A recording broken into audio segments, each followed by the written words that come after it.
Bioetanol kita kenal sebagai bahan bakar nabati yang menawarkan kemandirian energi untuk Republik ini. Nah, tapi tanpa insentif dan kebijakan yang jelas, tentunya pengembangan bioetanol di Indonesia bisa saja mengalami berbagai tantangan. Lalu bagaimana untuk menjawab tantangan-tantangan yang ada? Ikuti saya terus dalam Energy Corner CNBC Indonesia. Pengembangan bioetanol di Indonesia telah menjadi bagian dari strategi nasional dalam mencapai ketahanan energi dan mengurangi emisi gas rumah kaca.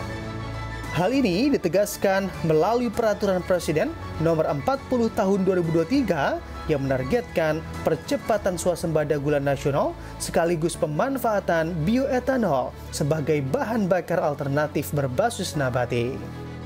Namun, di tengah ambisi tersebut, proses implementasi mandatori masih dihadapkan pada sejumlah ganjalan, mulai dari keterbatasan pasokan, harga yang belum kompetitif, hingga tumpang tindih regulasi lintas kementerian. Dalam acara Coffee Morning, bertajuk Menanti Insentif Bioetanol Demi Swasembada Energi, Direktur Jenderal Energi Baru Terbarukan dan Konservasi Energi Kementerian SDM, Enia Listiani Dewi mengatakan pihaknya tengah menyiapkan aturan percepatan mandatori bioetanol dan bioaftur yang rencananya akan diberlakukan secara bertahap paling lambat 2026 mendatang. Saat ini terdapat 13 industri penghasil etanol dari molase tebu di Indonesia, namun hanya 3 industri yang bisa memproduksi etanol untuk bahan bakar atau full grade dengan total produksi 60.000 kiloliter. Nah, keputusan Menteri untuk nanti yang bioetanol juga tadi saya kan baru saja selesai untuk mengadres satu-satu perusahaan apa yang sanggup dalam waktu dekat menyediakan. Nah, tadi terhimpun 60.000 KL kiloliter itu kalau bisa dilakukan mandatori paling regional karena masih sangat sedikit. Dan di situ masih ada PR tadi yang masalah cukai sama yang lainnya untuk menurunkan biayanya. Pernyataan Enia mempertegas fakta bahwa hingga saat ini bioetanol masih masuk dalam kategori objek yang dikenakan cukai seperti layaknya etanol pada minuman beralkohol. Hal ini berbeda dengan bahan bakar nabati jenis biodiesel yang telah mendapatkan dukungan insentif cukup besar. Bahkan, menurut CEO Pertamina New and Renewable Energy, John Anies, ketiadaan skema insentif membuat harga bioetanol belum bisa bersaing dengan bahan bakar fosil seperti BBM, sehingga implementasi mandatori hanya bisa dilakukan terbatas di wilayah yang pasokannya sudah siap alias bersifat regional. Jadi wajar kalau apalagi green energy kan anak baru nih, anak bungsu yang masih pengembangan teknologinya juga masih berkembang, ya wajar diberikan insentif atau bantuan subsidi atau apapun juga lah. Supaya ya ini kan bersaingnya jadi apple to apple dong. Kalau ini kan yang ini dibantu, kita nggak dibantu ya pasti berat. Hal ini menggambarkan persoalan struktural dalam kebijakan energi nasional. Selama ini, energi fosil seperti bensin dan batu bara telah menikmati subsidi maupun insentif seperti Domestic Market Obligation atau DMO yang membuat harga jualnya hingga ke masyarakat tetap terjangkau.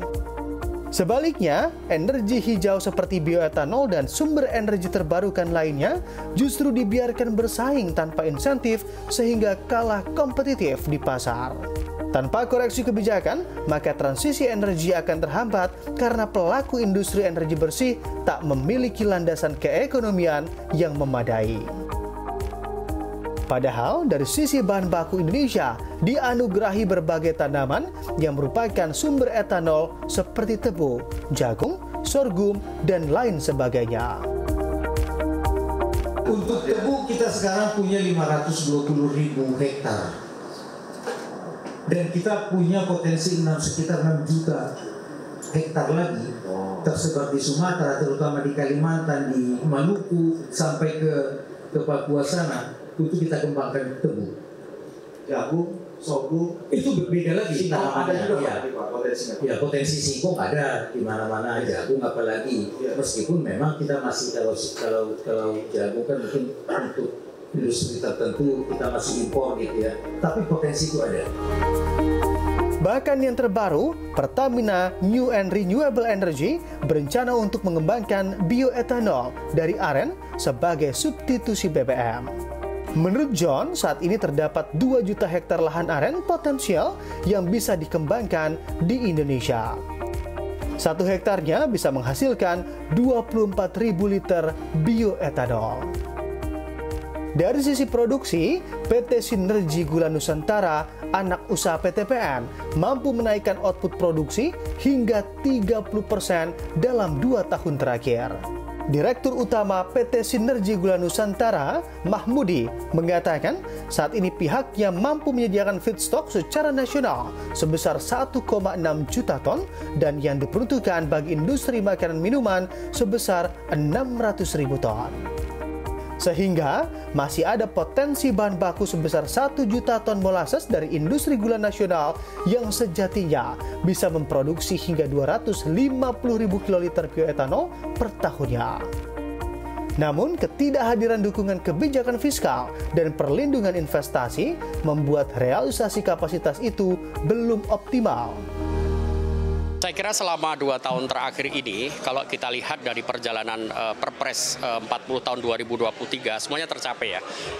PT SGN dalam hal ini PTPN, itu terjadi kenaikan produksi maupun produktivitas 30%. Yang artinya di situ relate juga dengan peningkatan feedstock untuk bioetanol. Dan ke depan masih banyak ruang sebenarnya yang harus memang kita perbaiki. Yang pertama adalah dari hulunya. Artinya productivity yang sekarang naik 30% ini masih ada potensi untuk naik 50% lagi.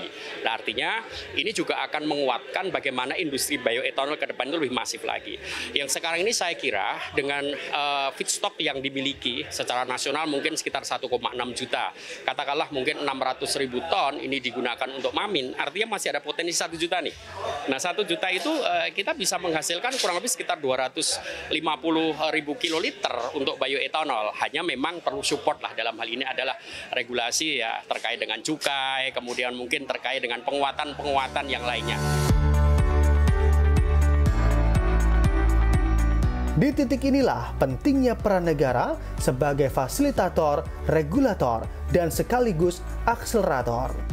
Kementerian SDM, Kementerian Keuangan, Kementerian Perindustrian, hingga Kementerian Pertanian perlu duduk bersama untuk menyusun skema insentif dan reformasi regulasi, terutama yang menyangkut beban cukai, perizinan KBLI, hingga harmonisasi lintas sektor.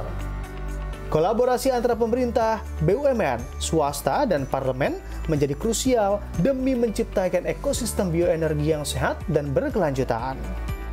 Jika tidak, pengembangan bioetanol hanya akan terus jadi potensi tanpa aktualisasi. Ya, tidak dipungkiri, potensi bioetanol di dalam negeri ini sangatlah besar. Kolaborasi antara pemerintah beserta stakeholders tentu menjadi kunci dalam keberhasilan memaksimalkan potensi bioetanol di dalam negeri kita. Dari Jakarta, Bramudia Prabowo, CNBC Indonesia.